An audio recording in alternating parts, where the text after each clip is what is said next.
listening to Mondays with Mike Martinez.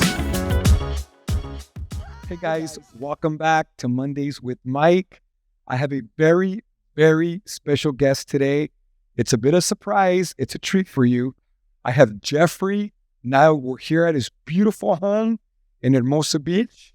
And this guy is a huge inspiration to me. He's a true American success story, and it's an honor for me to be here with. Thank you first and foremost, Jeffrey, for having me here and inviting me into your beautiful home and spending some time with me on Mondays with Mike. You want to introduce yourself and give some... Sure. I'm Jeffrey Nile. Thanks for coming. I checked out your Instagram. It's awesome. And it's good because as entrepreneurs, and we don't really have too many people to talk to, especially done it several times. It's kind of, sometimes it's lonely, right? But it's nice to have other people to talk to about what you want to do, also your past, and where you're going. But I'm where'd you grow up at? Let's start there. Where did you grow up at? How was life as a kid? How was life as a teenager? Was it easy? Was it rough? What was your experience? It was interesting. I grew up in a kind of a suburb of Chicago that was kind of a tough area. And, my mom and dad got divorced early, and they were, there wasn't a lot of money around. I remember there was times when we had lived on food stamps. I remember coming home and there was no food in the house. And I grew up with older brothers who were identical twins, and they were both physically disabled. And so, when you have not a lot of supervision, so my mom was a cocktail waitress at night. So sometimes there was a babysitter, sometimes there wasn't. Sometimes we just stayed out, So when I was 7, 8 years old, I was out, running around, just doing my own thing.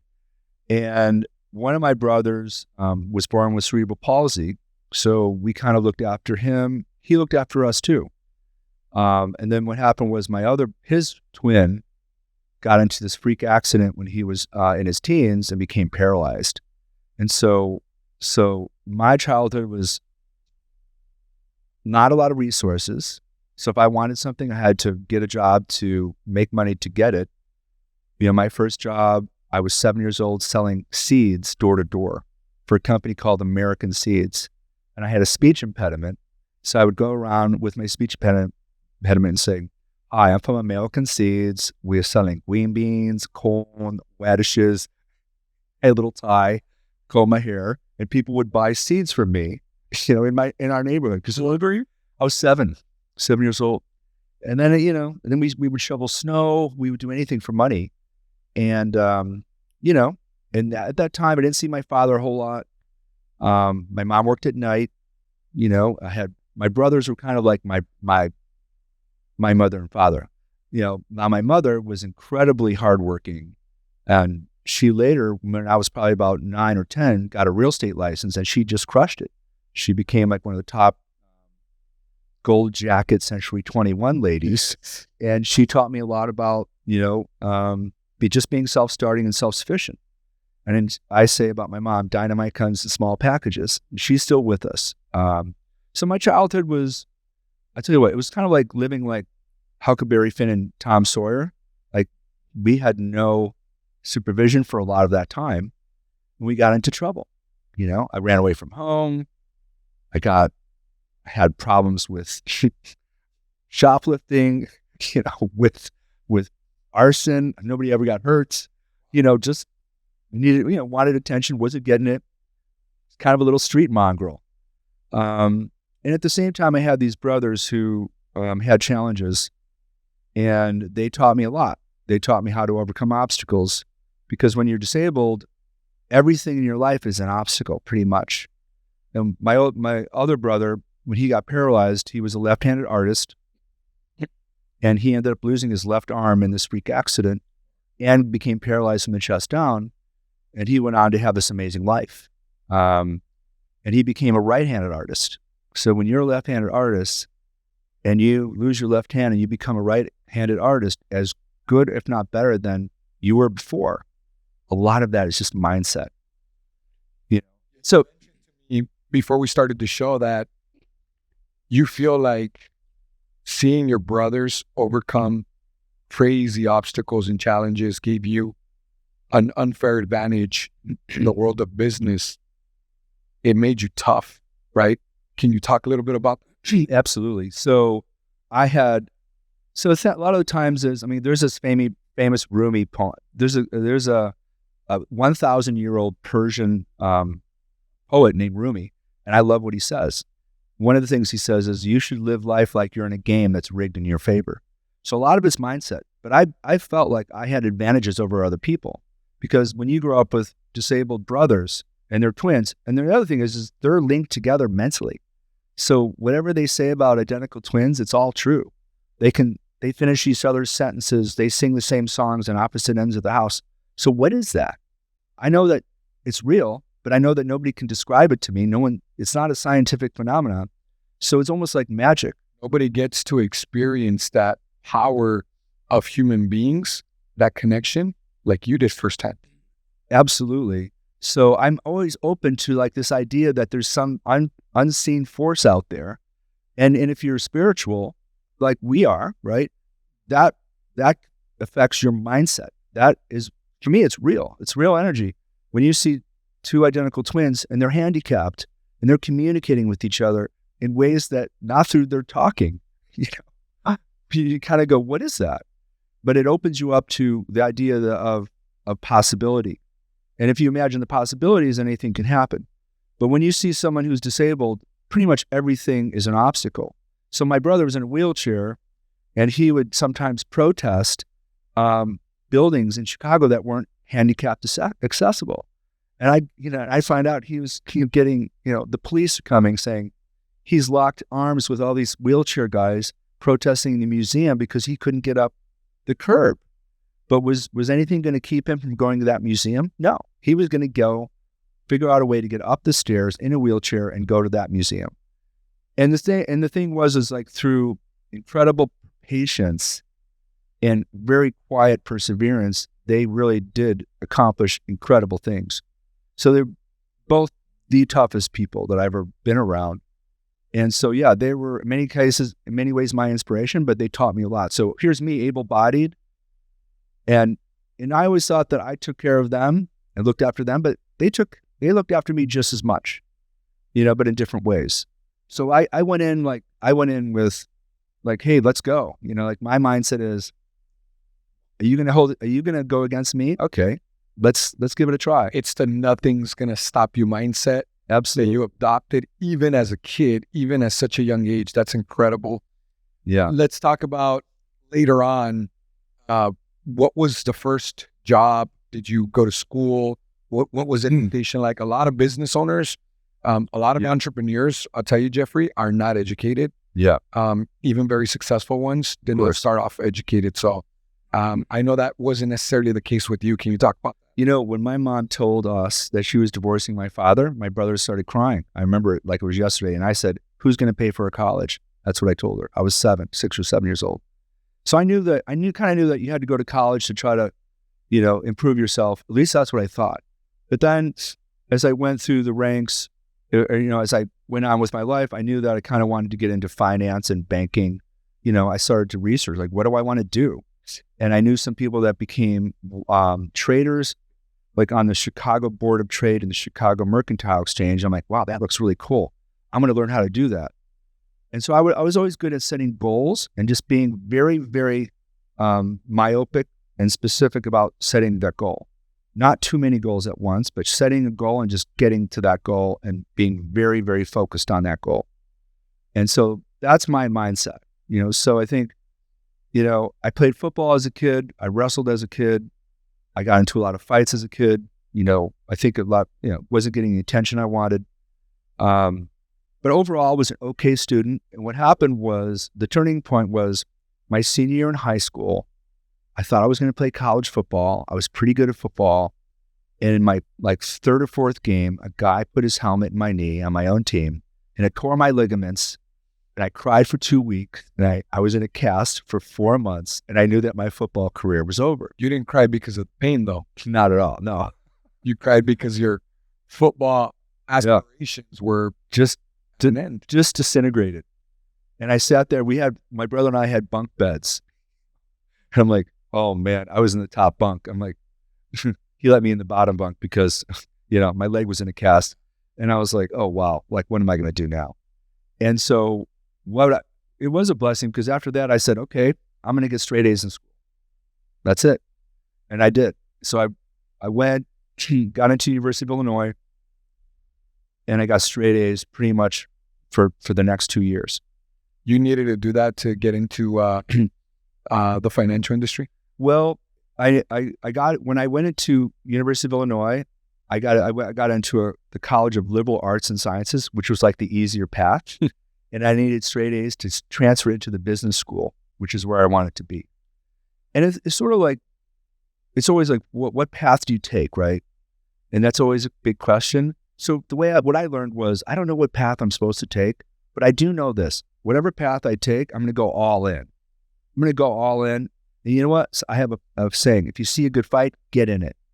Because, if you go halfway, you know that path is going to amount, it's not going to amount to what you want. And so I'm like, okay, I wanted to go in. I looked at pre-med. I looked at pre-law. I'm like, I went to a law school class in my undergrad. And I'm like, there's no pictures in any of these books. That's not for me. And then sort of through a process, I said, okay, I'm going to go into business. And, I'd been entrepreneurial. I shoveled snow. I had little businesses growing up. I knew how to make money. I was good at making money. Like, I'm like, I need some money. I'm going to go make some money, So I transferred into business school, which was hard to do because you needed straight A's after 2 years. And then I went into finance. I'm like, okay, now I want to be a trader at the Chicago Board of Trade. I got an internship doing that. Again, people are like, they only hire guys from Ivy League schools and whatever. Got the internship, and I realized, wow, this is not what I thought. I'm kind of bored. And then through that process, I'm like, okay, I want to get a job on Wall Street as an investment banking analyst because I knew it was the best learning opportunity available for anyone at that time in finance. That was my conclusion. And then it was the same thing. You can't get that job. They only hire guys from Harvard and Yale and Wharton and Brown and these Ivy League schools. They don't hire Big Ten University of Illinois guys. So I had an old typewriter. This is before there was word processing. I had a typewriter. I typed 100 letters, Mike, sent them out, got 3 callbacks. I went on those interviews. They rejected me. Okay. Then I read a book, How to Get a Job in Investment Banking. Like, I did it all wrong. Retyped the same 100 letters, but the different people in the same office. I ended up getting a job at Morgan Stanley Dean Witter. I got like 5 callbacks out of 100. Hand typed the letters, licked the envelope. Crazy. And it's funny because I have a rejection letter from a guy named Darrell Williams at Morgan Stanley Dean Witter. And I have an acceptance letter from the guy who sat across the hall from him, Thomas J. Wilson, from the same firm, but accepting me for employment. And that guy today is the CEO of Allstate Insurance Company. He was my first mentor, really, Tom Wilson. So he's crushing it, and he was my first boss. I was basically his grunt, and he worked as hard as we did, and he was a rising star in that company. But because he was so good, I was able to work on all of these deals because he was awarded all of the good stuff, and I learned from that. So now I'm on Wall Street, but then we were in mergers and acquisitions, buying and selling companies for people. So a company, an entrepreneur, third generation business would say, he makes hardwood cabinets. This was a deal I worked on. We would analyze his business and say, we think it's worth $75 million. And then we would write a memorandum and run the whole process of selling his company. We get him the $75 million. We get a percentage of that. I get a nice bonus at the end of the year, and during that time, I would meet the management team, the CEO, the CFO. I'm 21, 22, 23 years old. I'm learning how to value companies. I'm learning how to present companies because I have to present their company to get the best price for them. That's also what you have to do as an entrepreneur, is present your idea to get money from people. And then I'm like, well, I want to be like those entrepreneurs. I like the Wall Street. But I want to be like those guys, creating from zero, creating something, building a business. From scratch Yeah, and getting a huge evaluation for it, exactly. selling it. And then the Wall Street guys, who are by far, I think they're the smartest guys in the room. They're getting a percentage of what the entrepreneurs create. Okay. Now, obviously, today, you've got tech, and you've got brilliant entrepreneurs, everywhere, and you did back then too. But I think the difference though was, I was sort of like more of a blue collar mindset, which was, I'm from Chicago. I'm a tough kid. I can work harder than anybody. So what should I do? And a lot of my friends on Wall Street guys were saying, you should run your own company because you're willing to do whatever it takes. I'm willing to just, if it comes to work, I'll do anything. I will stay up for 3 nights in a row until the job's done. Doesn't mean I'm not trying to work smart. But sometimes you have to do that. You just have to. And so There's not enough hours in a day to build what we want to build. it's true. And on Wall Street, I worked 100 hours a week. I remember I would say to my mom would say, it's Thanksgiving. Where are you? I'm like, oh, I'm working. She's like, what? What kind of people are those? And she ended up calling like my boss's boss's boss and saying, why is my son working on Thanksgiving? And the guy called me into his office and he's like, your mom called me. I'm like, what? He goes, your mom called me. I'm like, oh, I can't believe it. He goes, what were you doing? Were you working? I'm like, yeah, I was working. That's crazy. And then the thing was, after, I went to business school after that kind of 3-year time to University of Chicago, and I was kind of burned out a little bit, because those hours wear you out, and it's a bit stressful. It's not exactly the team environment that I wanted. And there's guys saying like, hey, you better get this done by Monday or bad things are going to happen to you. And you're like, I've been here 2 years. Seriously? You pulling that on me? And who else is working that hard? Probably not too many. Yeah. And so, you raise through the ranks and you get elevated in other assignments that are, you're still working hard, but you're not the low man in the totem pole. Yeah. But it's good to learn that. And so, I went back to business school because I'm like, okay, if I want to raise money for myself, having a MBA from the University of Chicago, that was the Wall Street school. That was one of these elite schools. I got in there. I'm like, okay, that's going to show up as a checklist item. So do you have to, go get an MBA to be a successful entrepreneur? You do not. However, I knew that I just didn't want anyone to say, oh, this guy doesn't have his MBA and he's in finance and he's trying to raise in my companies that I started, 4 companies I started, I was involved with raising maybe $15 billion. So when you raise money in those circles, they do background checks. They want to know everything. And they say, oh, University of Chicago, Morgan Stanley. So they have a checklist. And when they know that you went through those boot camps, it gives you credibility.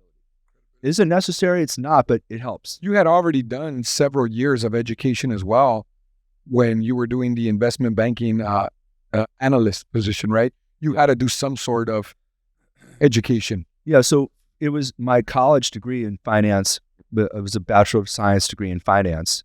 And I worked through college, I worked hard, you were able to go back for a few more years. Yeah, so I What did it take you to get the master's degree? So after college, I worked at Morgan Stanley D. Witter in mergers and acquisitions, which is buying and selling companies. Yep. Then I went to University of Chicago for 2 years, and I actually did some consulting during that in banking. But so at the end of the 2-year program at University of Chicago, I had my MBA. During my second year, I started writing business plan for my first company. And it was interesting because I had a teacher, his name was Merton Miller, and he had won the Nobel Prize the following year in finance. And I wrote my final paper for his class was the business plan for my first company. And I handed it to him, and he's like, I thought I'm going to get a D, I'm going to get an F. It didn't comply with what he wanted. What they were teaching. It was one paper was the whole grade for this class. The guy was a Nobel Prize winner. He had a pocket protector, tape on his glasses. I'm not kidding. And he had the pen marks on his white shirt. And you're like, this is The cliche, the cliche of a. And he was the coolest guy ever. And I turned in the paper and I get it back. It says A+. This is the coolest thing I've seen in a long time. What the idea was to make loans to Taco Bell franchises, okay, that would be packaged and sold through a securitized format. And it had never really been done before. So all you're doing is you take the loans, you put it in a pot, you get the loans rated from a rating agency, and that allows you to sell, AAA, AA, single A, triple B, double B bonds to institutions and institutional investors who typically never made loans to Taco Bells. So they would invest in a $100 million pool, but they're not going to invest in one Taco Bell on Sepulveda Street. That was that idea. And then I got an offer to go back to work at Wall Street firm, and I accepted the job, and they paid me like a $25,000 signing bonus, which I cashed. So during that time, I started this company with these other guys making loans to Taco Bells. And I realized that I wanted to do that. And if I left, they would have no chance of surviving because I was doing a lot of the work. And I called the banker back and I said, hey, I'm not going to come to the bank. And he goes, what? This guy started cursing me out. I had to send back signing bonus and everything. And I said, sorry, I told you as soon as I made up my mind that I want to be an entrepreneur. I want to start this company. And that was my first company. It was making loans for basically fast food restaurants. How long were you in business? How did that go? How did that turn out? And the company became very successful. Now I left before that. The company ended up going public. And so I was promised a certain percentage of the company, did a handshake agreement. After 3 years, that changed. I didn't get what I wanted. He changed the deal. And so I was really upset by that. Ultimately, it resulted in me leaving and starting my own company to compete against that company. Yeah, because you started that business with a partner. How many partners did you have? Really there was a few partners. There's really four of us. But then one of the partners left, the other partner left, then it was just me. And then, my deal changed. I'm like, what am I doing here? So so one of the things as an entrepreneur, one of the most important lessons I learned was picking your partners. You have to pick partners who you trust.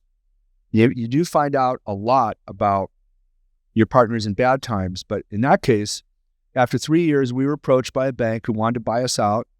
And when times are really good, and when there's a lot of money to be made, that's when you can see a lot about partners also, their integrity, because there's money. Now everybody's grabbing for it. And it was really my shame on me because I didn't get the deal documented with a lawyer. I just trusted a handshake. You don't want to do that. You always want to spend, if it's $5,000 to call a lawyer and draft an agreement, do it because you're about to spend years of your life on something that you feel passionate. So all my passion and blood and sweat was mixed into that company. And it was a huge part of the success of that company. But you know what? I learned how to run a company then. I didn't know how to do that except shoveling snow in the Midwest. And so I learned how to do payroll. I learned how to do recruiting.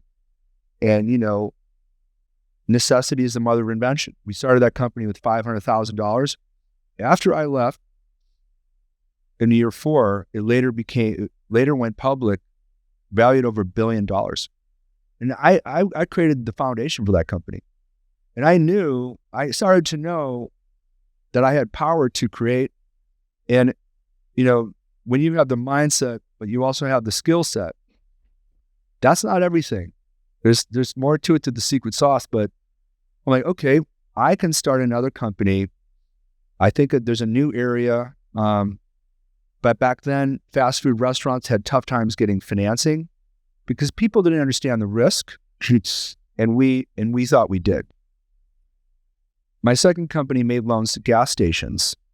And at the time, gas stations couldn't get loans because the lending community was afraid to make a loan to a gas station because they were worried about the gasoline storage tank under the ground leaking and then, killing people.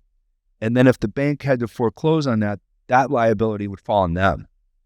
So what we did is we got an insurance policy from AIG, a big insurance company, who said that one risk, a leaky underground storage tank, if you can guarantee me to protect me against that risk, then I can make a loan to them. And we got that letter from AIG, a big insurance company, who was accepted by the Wall Street, by the capital markets. We went in and we crushed it, and so. On your first company, just pivoting back really quick, did you end up walking away when you left that business? Did you end up walking away with capital? In that particular case, I was promised 6% and it changed to 1%. Okay. And ultimately that business had an exit. I made about $300,000 on it. And I took that money and I needed, I used that to live off of and to make the time to write to write the business plan.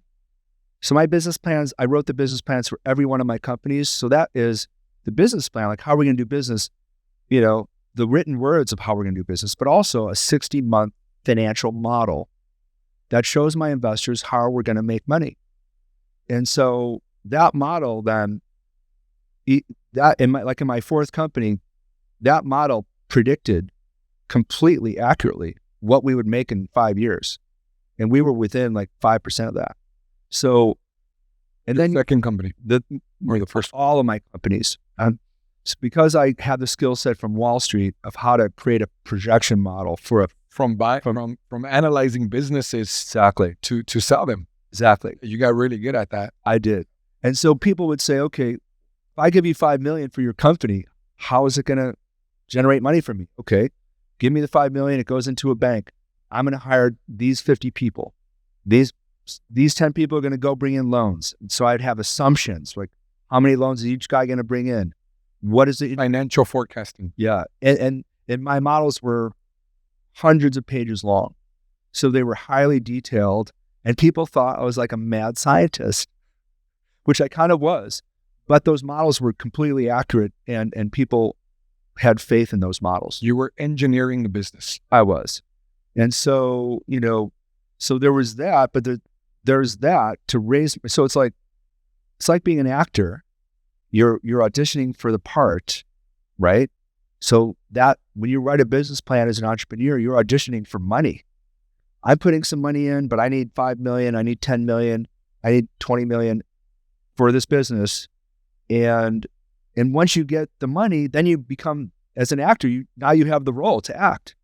Now you have the money. Now you go to work. And then it's like, what are you going to do? Were you making these investors partners? Or were they strictly investors? They were passive financial investors. And most of them were pretty hands-off. In my fourth company, it was a private equity group. Private equity firms are going to be more involved. So we sold more than 50% to them. So they were in charge then. They were my boss. So it was weekly meetings. It was monthly Zoom calls. It was every 3 months, a face-to-face board meeting with 15 people. I would talk for 10 hours straight and have to prepare all this stuff. It wore you out of it because it wasn't really the business. It was investor relations. It was reporting. It was reporting the health of the business. So in the beginning, so what I like is startup because there's nothing there, right? It's just you and I have a joke. It's me in my underwear and with a laptop, and you're sitting there going, you're drinking coffee and you're going, okay, how's this going to work? I'm creating my model, and I'm writing the business plan. And then I bring someone in. I say, okay, so most of my business, I bring someone in who is really an expert at raising money. So I was kind of the expert at setting up the operation. I raised a lot of money, but I would bring in people to raise money because I knew that my businesses required money throughout the whole life cycle, not just money up front. So that was a full-time job. So then I bring someone in and say, hey, I got this business. You want to be, I'm CEO. You want to be my president or something like that. And let's have some fun, you know? Would that be like an integrator for you? Well, it would Also be in charge of operations, or were you handling operations? I mean, so, okay, like in my last company, I was a CEO and founder. And so I was in charge of sales, operations, IT, HR, basically the operation of the company. My partner was president. He was in charge of raising capital and finance and accounting. Yeah. Okay. So that's the way we had it divided. But, you can do different things. I had a COO whose operations reporting to me. I had a CIO who was reporting to me. I had a chief revenue out, like a marketing, the head of my sales group was reporting to me. And so I would go in, I'd set up in the beginning, in my during startup mode, I would run, I know how to do this because I've done it 4 times.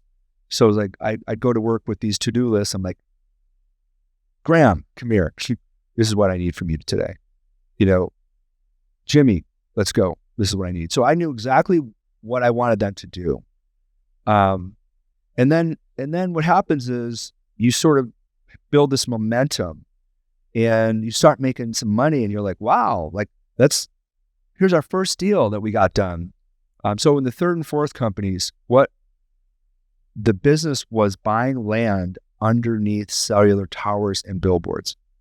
And that was something that me and another guy figured out that we could do through a discussion with someone at AT&T. We were trying to help that individual. And we learned that all of the cellular companies, and they did not own the land under their cell towers. And you're like, why not? Why don't you own the land? Well, culturally, we just don't. If technology changes, we can take our cell towers down and we could cancel the lease with the landowner. So all of the hundreds of thousands of cell towers that you see, the cellular companies don't own the land, they pay rent. So our idea was to buy out those guys. And the same thing with billboards. All of the land that's under billboards is not owned by the billboard company. It's owned by farmers, churches, anyone who's got a billboard on their property. Jeffrey, you were not buying the land though. No, that's right. You were not buying the land. Can you kind of explain that? It was a very interesting model when you explained it to me. And I was just curious to see what that business is all about, especially when I tell them right now, I got to give away this prize that you sold the last company for $350 million. Yeah. This guy is a phenomenal entrepreneur that I myself have just today come to respect enormously and admire. And I think everybody watching this should do the same. And we're going to talk about his book that we're all going to commit to reading as soon as it's out. So we'll talk about that at the end, but let's talk about this business model. So I always say first one through the ass gets arrows in the ass. First one through the pass gets arrows in the ass. So yeah, it's funny. So you, when you're trying to figure out your business, there's things that can derail you. And you wake up in the morning, you're like, oh, we're going to go in, we're going to kick some ass, we're going to go in and get the job done. And then something happens, you're like, crazy curveballs every morning. Yeah, right. And so the older you get, though, you kind of realize okay, I have the skill set to navigate this. So you're a captain of a boat, and there's like rough seas, and you're going, whoa, put on your life jacket. Yeah. But not only that, not only can you navigate the seas and thread a needle through those difficult times, there's actually opportunities in all of those catastrophes. So in all of those near catastrophes that you think you're going to derail your business, like if someone says, you can't buy land under cell towers. How are you going to do that? Well, we figured out that there's something called an easement. An easement is just, so your cable TV company has an easement over your property to put a cable. It's just the right to use someone else's land. It's not actually owning dirt. You're just getting a legal right. And it's very easy to close on an easement. It's very hard to take a piece of property and divide it up and say, I want that little square where the cell tower is. That's impossible. It takes forever to do. It's called a lot line adjustment. Yeah. You can't do that in scale. So my fourth company, Landmark, we were closing 100 to 200 deals every month. It's basically just an easy way to control the real estate that they own. Yeah, exactly. So if you have a cell tower on your property and you're Farmer Bob, I give you $300,000 and you're going to grant me an easement in the same exact place that you granted Verizon the easement. Now I control it. Then I'm going to get it recorded in the property record. So they think, so when Verizon checks who's the owner, it's me, it's not Farmer Bob. So they say, okay, we need to renegotiate this lease. Who are we going to call? Well, we're going to call Jeffrey at Landmark. And I'm going to say, okay, guys, what's your rent payment? Well, we need to talk about that. What ended up happening was when I started buying land under billboards with my crew, billboard companies were calling me saying, who the F are you guys buying up all of our land under our billboards? And I said, hey, we're just here to help you. We don't need your effing help. I mean, these are conversations that I had with billboard executives. I thought they're going to send a hitman after me because they were threatened by us. They didn't want you interfering in their business operations. Exactly. Then I started to say, okay, I have 100 sales guys. Okay. And I don't like to get pushed around. So I can take all of my 100 sales guys and I can buy up your whole plant.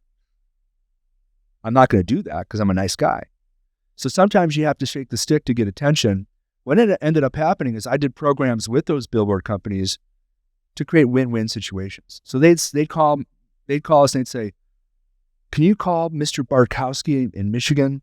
He's got this Rottweiler that keeps biting my billboard tech who needs to work. Can you just buy out this guy and tell him as part of your contract that he needs to put the Rottweiler in the house? And I did those deals a lot. Or let's say their lease was expiring in 2 years and the rent was $1,000 a month, but it should have gone to $3,000 a month on a billboard.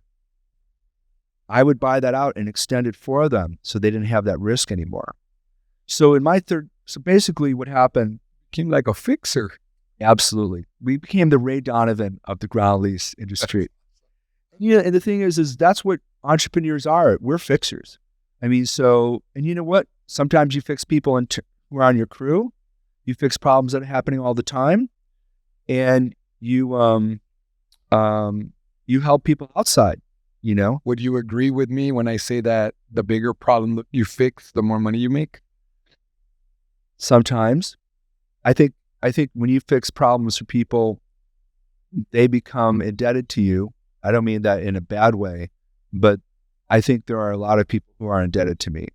Now, I don't know if I'll ever use those. I'll call those debts, but if I run into a pinch and I say, hey, I'm starting another company, can you represent me and, as a law firm and not charge me any legal fees until I get it going? Well, that saves me a couple $100,000. I mean, so that's meaningful. So It creates favors. It's like one of my good mentors, Brandon, says, collaboration is the new currency. It really is. Those relationships, I mean, you never know when you're going to need them. And hopefully you don't need to call them out all the time, but they're there if you do. Yeah. And you know what? When you extend goodwill to people, so my first 3 companies, I was kind of like a control freak, trying to control everything inside the company. And as a CEO or the top guys, you can do that. But what I learned though, was that mindset, that energy wasn't sustainable. It helped you go from zero out of the starting block, maybe like 2 or 3 years in. And if you're still, because it's a little bit fear-based, when you're a control freak, you're always looking at the horizon, looking for the worst case. And what happened to me was not only did I find the worst case, I created the catastrophe case for myself. And I believe that I needed to attract that to become the person I am. And so it's just like that Rumi poem, light can only enter from the wound. And unfortunately, as human beings, we don't really grow from the good times. You go through the times of adversity, and it's not like you want to attract those times, right? You don't want to attract the shitstorm, Difficult times. but we do. If you're lucky, we do, because then something's meant for you that's greater. But you don't know that when you're going through that. So in 2008 and 2009, I'd made a lot of money in starting 3 companies. My third company was buying land under cell towers, and the company did really well. I started I started in the early 2000s. 4 years later, we were making $30 million a year in profit, and we sold a big percentage to Goldman Sachs, a big bank, one of the biggest banks in the world. Everybody knows Goldman. And then everybody said, and then all of a sudden we were like the big guys on the street, like, hey, they own a minority interest in our company, so you better respect us. And you know what? People did. So sometimes it's good to bring in people, to give your, you've got a company. Credibility, reputation. Yeah, you could sell 10% of your business, take some money off the table, give it to your crew, put it in your pocket, take some risk off. At the same time, you're bringing in, some credibility. And they say, okay, well, so-and-so endorsed Jeffrey's company. Well, they must know what they were doing, because those guys aren't dummies. Like they did all the due diligence and a lot of that. Then when you go on, it makes it easier. So we did that in the third company. What happened was, in the financial crisis, it destroyed us. But I didn't know it was the financial crisis. You're like, why aren't my bankers returning our calls? What's going on? And then there was no neon light that said, this is the financial crisis. You're just trying to make your business run. Then I'm like, geez, we gotta fire 50 people. Circumstances above your control. Completely. And so what happened was, I went through, I call it my rolling in the glass period, Mike, where, I lost millions of dollars in real estate investments, in personal investments, like in the stock market, and my company failed. And that company was doing great in 2007. And basically it failed. And we were back to having a skeleton crew. And during that same time, one of my brothers got sick and he got cancer. I saw him take his last breath. Shortly thereafter that, I had to start firing all my workers. Some of the people who worked for me had worked in 3 companies that I had started. And to fire those people, it was like, wow. I mean, it was tough. It was like, I'm like, I'm going to liquidate and just go to Mexico and sell coconuts on the beach. Oh my God. I'm like, this is bad. And people are crying and you're going, I mean, it wore you out. This is the stuff that would break an entrepreneur that they could never recover from. Yeah. And thankfully you did. Well, here's what else happened. My wife divorced. I got fired from my job at that company through basically disputes with my partner. You started. I saw Steve Jobs and many other very powerful and massively successful entrepreneurs that I've seen.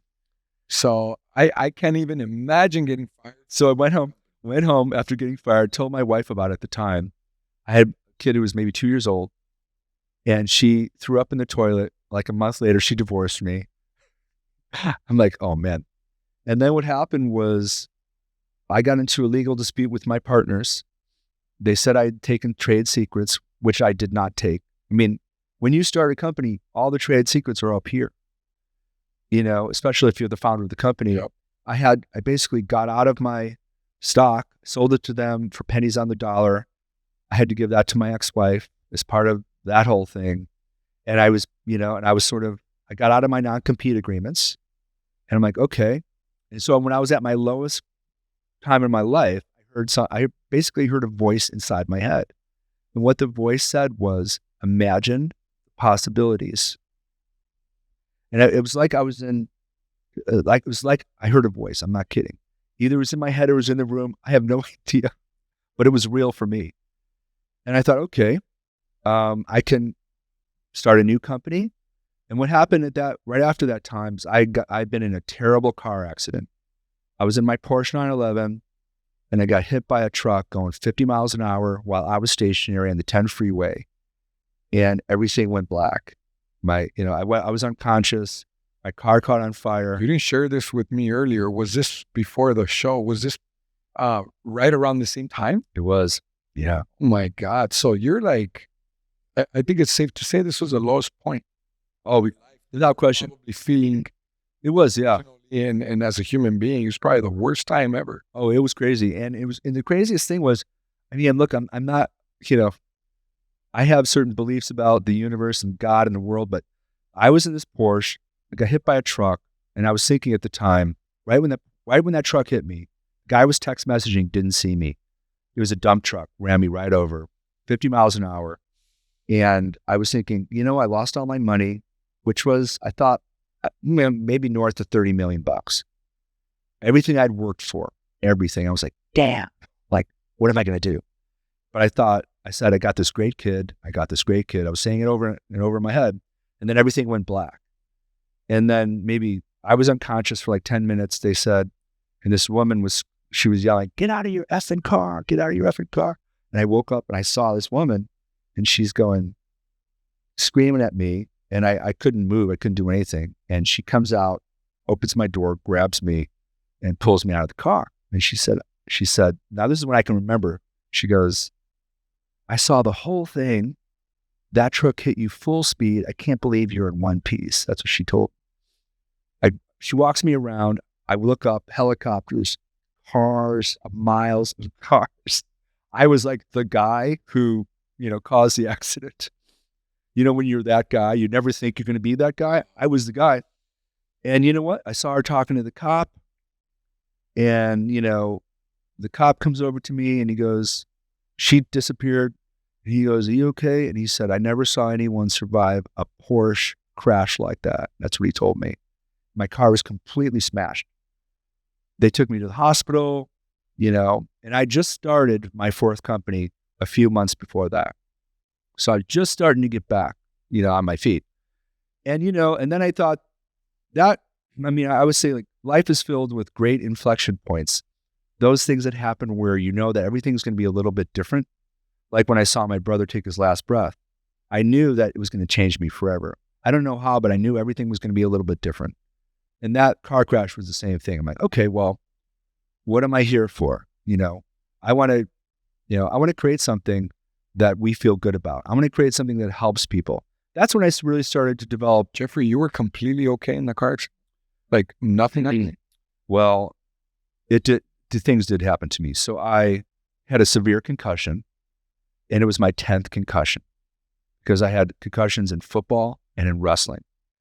But this one was the granddaddy of concussions. Like I knew right away that when you get a concussion, you see stripes and stars, and then you throw up. So usually that takes a few hours. It happened right away. So I'm like, this is going to be bad. It's going to hurt a lot. I didn't know what if there would be lasting effects, because with more concussions you get, there could be lasting effects. So what happened was I was running my fourth company as a startup, and I started to have lapses of aptitude, memory. So I was in my big spreadsheets, and I couldn't figure out, I would get lost inside my spreadsheets while I was on calls. And I sort of had these panic attacks, yeah, where am I? I put it on me, like, where am I? Like, I can't figure this out, So my spreadsheets were like hundreds of pages of financial projections. I can imagine. And I couldn't find out. I was like being in a forest, lost in a forest in my own spreadsheet. So ultimately that led me down a path, Mike, to try to get some healing for myself. And the car crash was a catalyst, an inflection point for me trying to fix things in my life so I wouldn't pass it down to my kid, like trauma, So you have trauma as a kid, we all have it, getting beat up or whatever. And if you don't fix that trauma as an adult, like they say, neglect is the worst form of child abuse. So if you don't have supervision as a kid, as a 7 or 8 year old, that's called neglect. I love my mother more than anything. She didn't neglect me. She was doing whatever she could, right? There wasn't resources. And but as an adult, if you don't get counseling for that, I didn't want to pass that to my kid, So I went into counseling. I'm like, I have some trauma in my life, things happen. I need to work through it. So if you don't fix that stuff as an adult, it shows up when you are in a tough, stressful moment. So sometimes you see people who overreact. It's that the cause of that comes from something that happened a long time ago, that they thought they were smart enough to just work out on their own, that they could intellectualize the solution, but you can't. You have to get help from a counselor. It kind of reminds me of like a temper. Like absolutely, very good. I used to have a bad temper. I was a fighter when I was a kid. And I feel like I've done so much self-development in the last 3 years. I'm very spiritual too, by the way. I don't go to church. I asked you earlier if you went to church yesterday or on Sundays. I don't go to church every single Sunday, Yeah. but I sure try to. I sure try to be there every Sunday just to pay my respects to the Lord and to show my gratitude, not to ask for anything because I'm already blessed. I don't need anything. Yeah. He has. Yeah. But I wish he would, just keep guiding me and keep growing me. And sometimes I can feel the anger and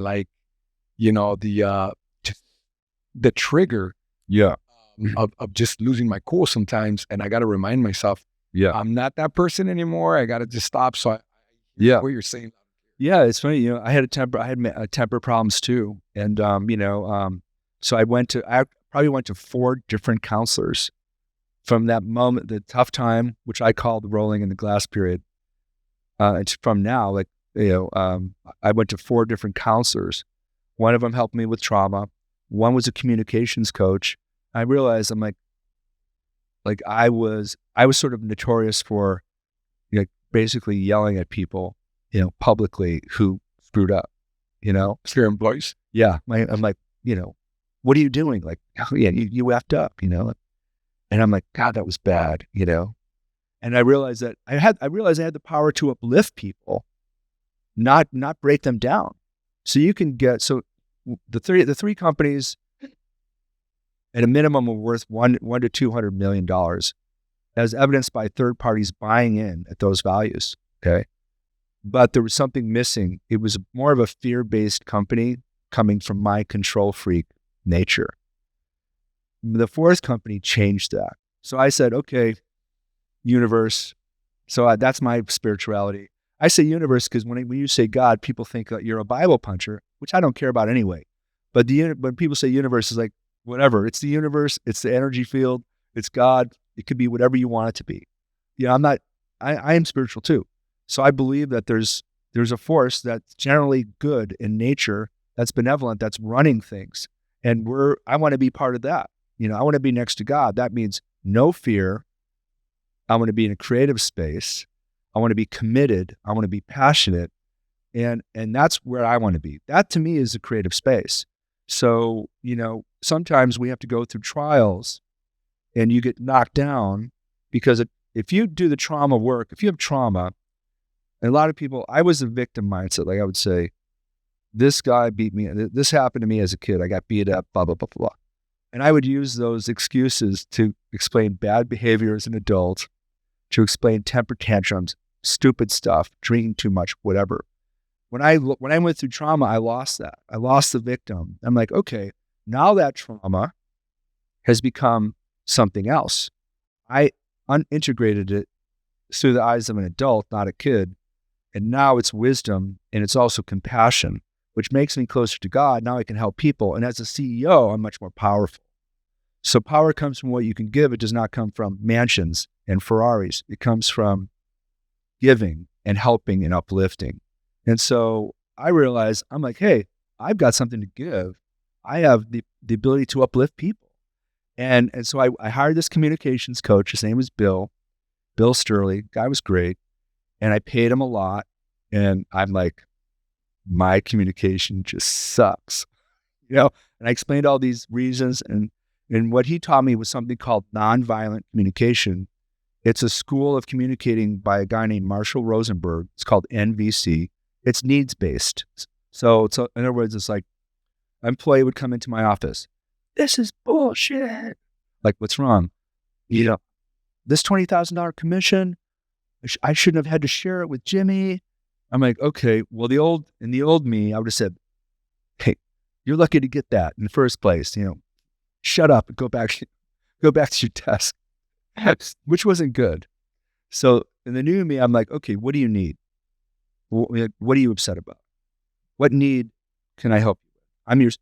They're looking at me like, wow, the CEO is helping me with my needs. Okay, well, is it because of the $10,000 you had to share on the commission, or is it because your name's not on the leaderboard?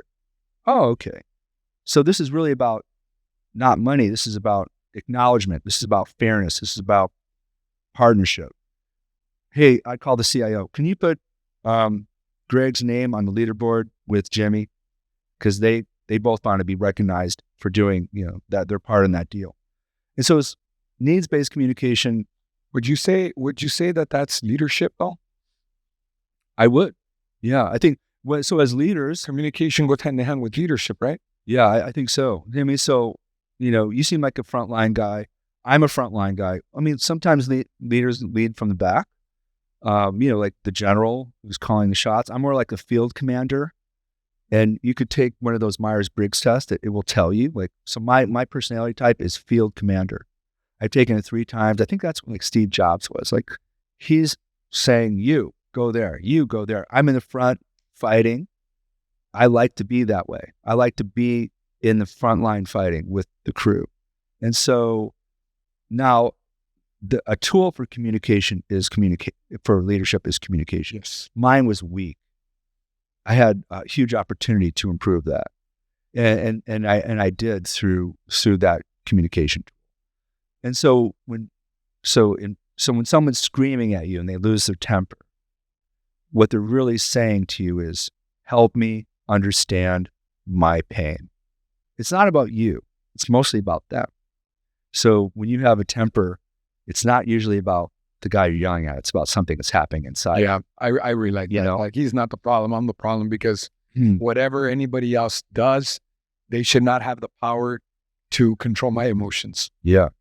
They're my emotions. Exactly. You own them. I own them. And the only thing you can do is control them. And as a CEO or a C-level guy in an entrepreneurial company, I mean, I lost my temper a lot.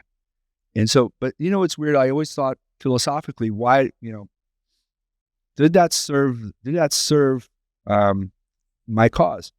I think sometimes it did. I was just being myself. So if I'm pounding my hands on the table saying, what was going on here? Like, we need to get on our bikes and pedal, guys. Then that was it.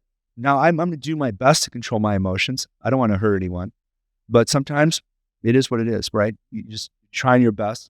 But sometimes though, anger can cook your food or can burn your house down. Oh, I love that. Yeah.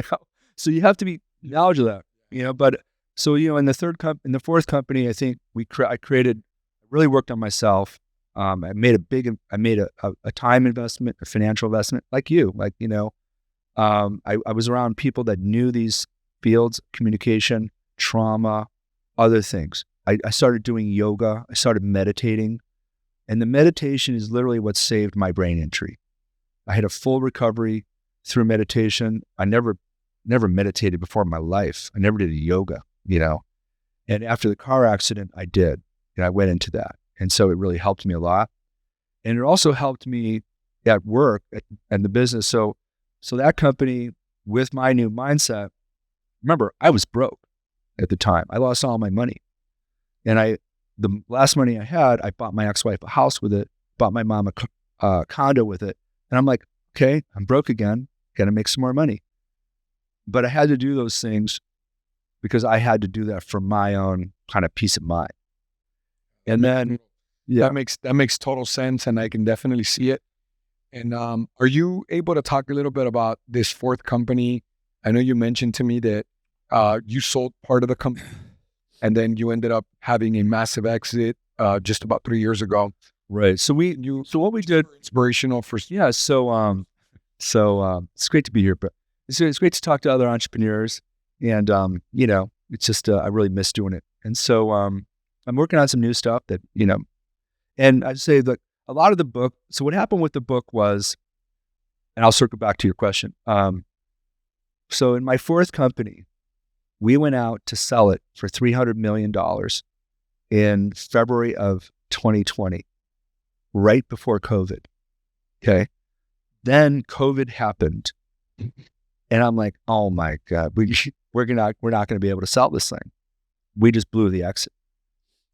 We took a year off, and what happened was COVID actually helped our business because all those landowners needed money for their cell tower. We gave them the same pricing, and our business went up 25%. So, but during that period of uncertainty, I said to the universe, if we can sell this business, I'm going to write a book about it. A year later, we sold it in June of 2021 for $350 million. And I'm like, now I have to write a book. But when you make a blood oath to yourself, you have to fulfill that. You can't not do that. It's bad if you do. Bad things will happen. So you have to keep your word to the universe. Yeah. Probably the most important promise you want to keep. Yeah. And that's really to yourself too. And so the book is about the 4 companies I started and also the mindset that I had and how it shifted between the 3rd and 4th company when I went through my rough patch. And like the thing with the 4th company, I call it the J word, joyful. So you can't even say that. You can't say joyful because people think it's like pornography. I want to create a joyful company, my 4th company, where people are focused, creative. We have each other's backs. So I made a YouTube video that's up there where people enjoy working there. Yeah, enjoy working, have each other's backs.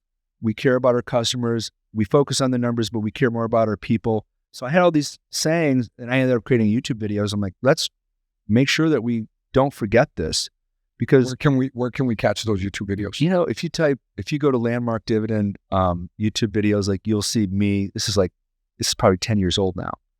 And now the company has other YouTube videos because it's still flourishing today and doing great, you know. But I left the company, you know, I'm completely sold out of it. But so I sold half of it to a private equity group. What year was that? It was basically 2013. Started in 2010, and then in 2014, we took it public on the NASDAQ stock exchange. So I was up there ringing the bell, you know, and that I never thought I'd take a company public. There's only been 5,000 companies to go public in the last 25 years.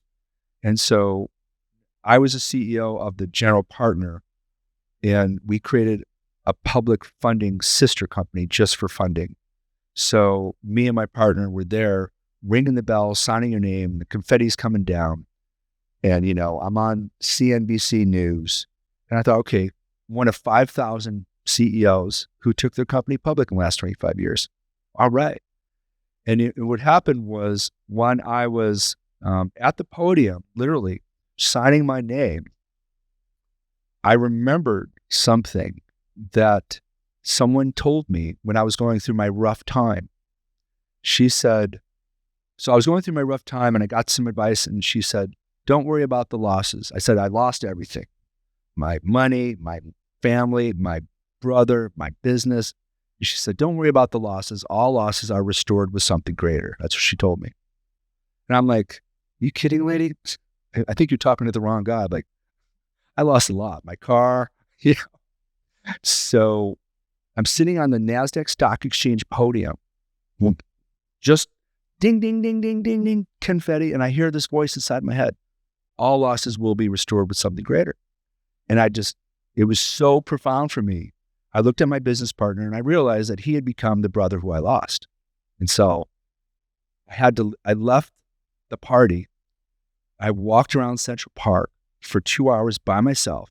And what I realized in that moment was profound for me. It was a huge inflection point. It was that all the bad things that I had lost were really there for design so that I would become much greater as a person, much more humble, much more compassionate, much more wiser.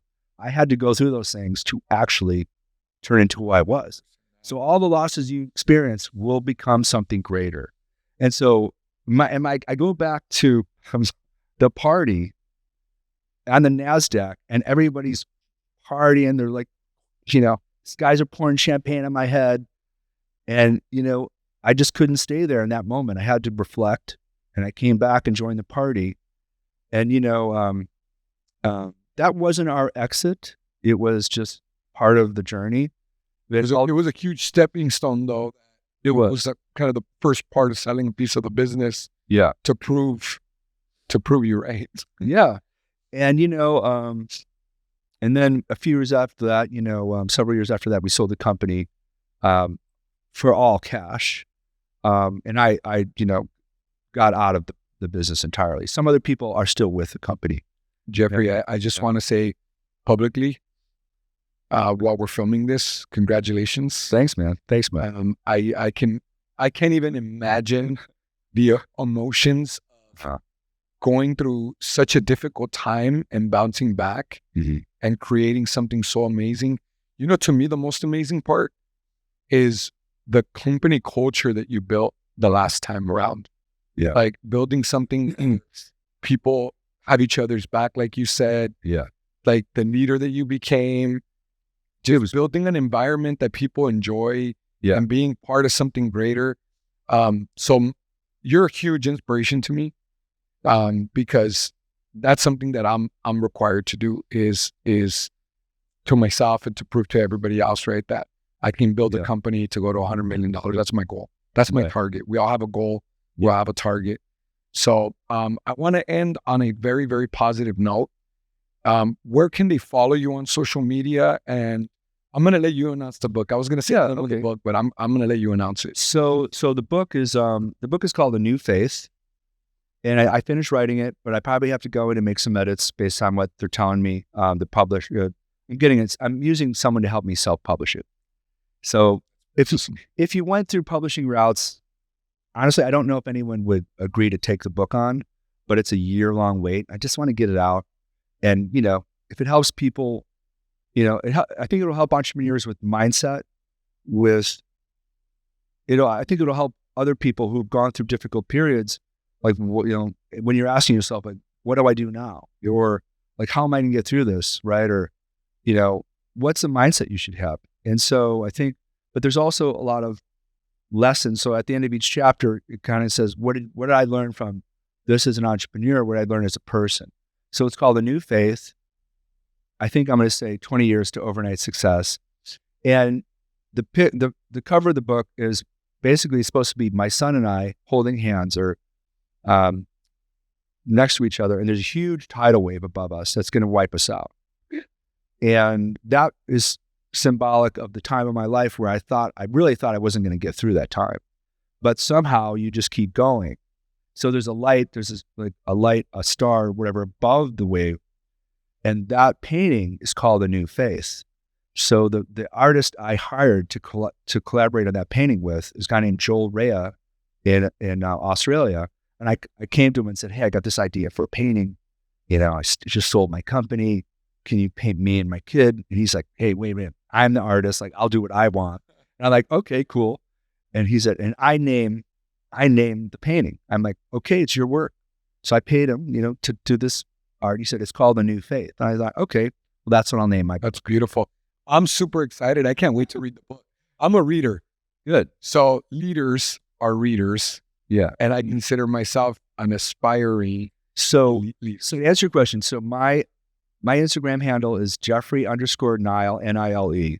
But I will have another platform set up for probably YouTube and for the book called The New Faith, something like that. And it'll probably be published in the next 90 days. That's amazing. I'm super excited. Would you be willing to have a second podcast with me after I read the book? Absolutely. Yeah, sure. You love it.